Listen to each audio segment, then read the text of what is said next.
Big boss season 7 winner పల్లవి ప్రశాంత్ మాట్లాడుతుంది కోరుతాను. ఇక్కడికి వచ్చిన మీడియా మిత్రులందరికీ, పెద్దలకి, అందరికీ హృదయపూర్వక నమస్కారాలు. ఇంత దూరం అన్న కోసం ఎందుకు వచ్చినా అంటే, అన్న పడ్డ కష్టం ఇంత అంతా కాదు. ఇవాళ అన్నకి ఇట్లా చెప్పిన వస్తుంటే మా బాబు మా తమ్ముడు ఇద్దరు ఒకటేసారి పడ్డారు. అది హాస్పిటల్లో చూపెట్టి అన్న కోసం మాత్రం, కేవలం అన్న కోసం మాత్రం ఇంత దూరం వచ్చిన. ఎందుకంటే నాకు అన్న ఎట్లా నచ్చింది అంటే, నేను ఒక దగ్గర మాట్లాడినప్పుడు అన్న బాధ మొత్తం చూసినా. నేను మన దగ్గర ఉన్నాయి మొత్తం పెట్టి బయటికి వెళ్ళి అప్పు తెచ్చి మరీ ఈ సినిమా కోసం ఖర్చు పెట్టిండు.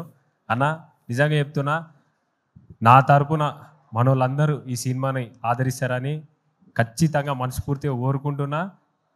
ఇచ్చుడేందన్న, మేము దగ్గరుండి నా నుంచి ఎంత అవుతుందో అన్నకు నేను అంత సపోర్ట్గా నిలబడతా. మా ఊరు మొత్తం చూసేటట్టు చేస్తా. థ్యాంక్ యూ సో మచ్ అన్న. Love you. దయచేసి అందరూ మనస్ఫూర్తిగా అన్నం దీవిస్తారని కోరుకుంటున్నా. థ్యాంక్ యూ సో మచ్ అన్న. All the best. Thank you.